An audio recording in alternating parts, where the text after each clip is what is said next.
ఏపీలో కూటమి ప్రభుత్వం ఏర్పడబోతోంది. అయితే చంద్రబాబు కూటమి తరపున ముఖ్యమంత్రిగా ప్రమాణ స్వీకారం చేయబోతున్నారు. అయితే ఈసారి బాబు క్యాబినెట్లో ఎవరెవరు మంత్రులు అవుతారనే ప్రశ్న చక్కర్లు కొడుతోంది. సీనియర్లను కాదని క్లీన్ ఇమేజ్ ఉన్న వారికి, అలాగే యువకులకు, మహిళలకు, బీసీలకు, కొత్త తరానికి ఎక్కువగా అవకాశం ఉంటుందనే ప్రచారం అయితే జరుగుతోంది. ఇక మరోవైపు మిత్రపక్షాలైనటువంటి బీజేపీ, జనసేన అభ్యర్థుల విషయంలో కూడా సస్పెన్స్ కొనసాగుతోంది.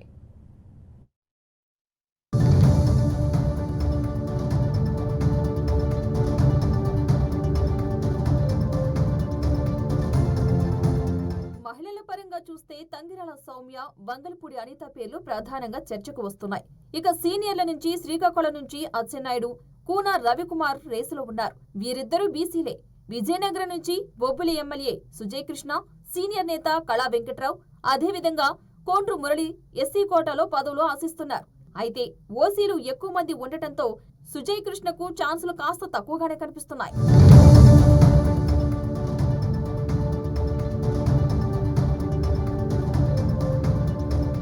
విశాఖ జిల్లా నుంచి గంటా శ్రీనివాసరావు, అయ్యన్న పాత్రుడు, పల్లా శ్రీనివాస్ రేసులో ఉన్నారు. తూర్పు గోదావరి జిల్లా నుంచి యనమల, చినరాజప్ప లేదా జ్యోతుల నెహ్రూలలో ఒకరికి అవకాశం ఉంటుంది.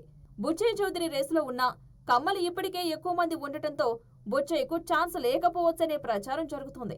పశ్చిమ గోదావరి జిల్లా నుంచి పితాని సత్యనారాయణ, నిమ్మల రామానాయుడుతో పాటు రఘురామకృష్ణరాజు ఉన్నా రఘురామకు స్పీకర్ పదవి ఇస్తారనే ప్రచారం నడుస్తోంది.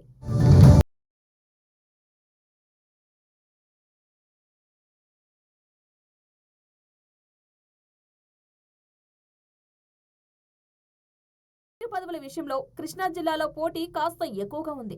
కమ్మ కోటాలో గద్దె రామ్మోహన్, కాపుల నుంచి బోండా ఉమా, బీసీ కోటాలో పార్థసారథి, కొల్లు రవీంద్ర, వైశ్య కోటాలో శ్రీరామ్ తాతయ్య రేసులో ఉన్నారు. ఇక్కడ ఎవరికి మంత్రి పదవి వస్తుందనే ఈక్వేషన్ కష్టంగా మారింది. ఇక బీజేపీ కోటాలో కామినేని శ్రీనివాస్, సుజనా చౌదరి ఇద్దరూ రేసులో ఉన్నారు. గుంటూరు జిల్లా నుంచి కాపు కోటాలో కన్నా లక్ష్మీనారాయణ, ఎస్సీ కోటాలో నక్కా ఆనందబాబు, తెనాలి శ్రావణ్ కుమార్ ఉన్నారు. జనసేన పార్టీ నుంచి కమ్మ కోటాలో నాదెండ్ల మనోహర్ పేరు వినిపిస్తోంది.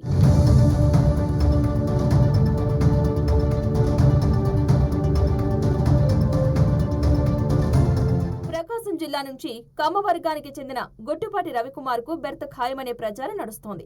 ఎస్సీ కోటాలో డోలా బాల వీరాంజనేయ స్వామి కూడా ఉన్నారు. నెల్లూరు జిల్లా నుంచి ఆనం రామనారాయణ రెడ్డి, సోమిరెడ్డి చంద్రమోహన్ రెడ్డి, కోటంరెడ్డి శ్రీధర్ రెడ్డి ముగ్గురిలో ఇద్దరికి అవకాశం ఉంటుందని తెలుస్తోంది. చిత్తూరు జిల్లా నుంచి అమర్నాథ్ రెడ్డితో పాటు ఎస్సీ కోటాలో మరొకరికి అవకాశం ఉంటుందని వార్తలు వస్తున్నాయి.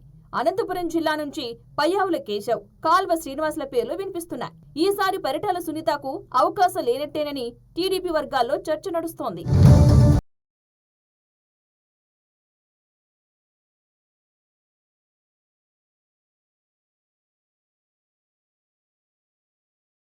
నుంచి సుధాకర్ యాదవ్, మాధవిరెడ్డితో పాటు ఎమ్మెల్సీ రామ్ గోపాల్ రెడ్డి పేర్లు లైన్లో ఉన్నాయి. కర్నూలు నుంచి బీసీ జనార్దన్ రెడ్డి, కోట్ల సూర్యప్రకాష్ రెడ్డి రేసులో ఉన్నారు. మైనార్టీ కోటాలో కొందరు గెలిచినా సీనియర్ గా ఉన్న నంద్యాల ఎమ్మెల్యే ఫరూక్ పేరు ప్రధానంగా వినిపిస్తోంది.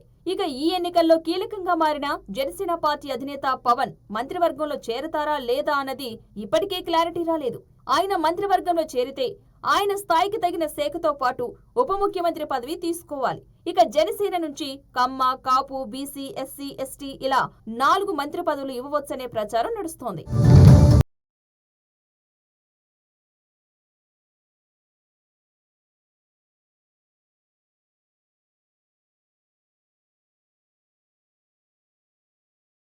జతకట్టిన మరో పార్టీ బీజేపీ నుంచి 8 మంది ఎమ్మెల్యేలుగా గెలిచారు. వారిలో ఇద్దరికి మంత్రి పదవి ఇచ్చే అవకాశం ఉండవచ్చు. ఎమ్మెల్యేలుగా గెలిచిన వారిలో సుజనా, కామినేని రేసులో ఉన్నారు. వీరిద్దరూ కమ్మలే కావడంతో ఒకరికే అవకాశం ఉండనుంది. ఇక సత్యకుమార్, పార్థసారథి కూడా రేసులో ఉన్నారు.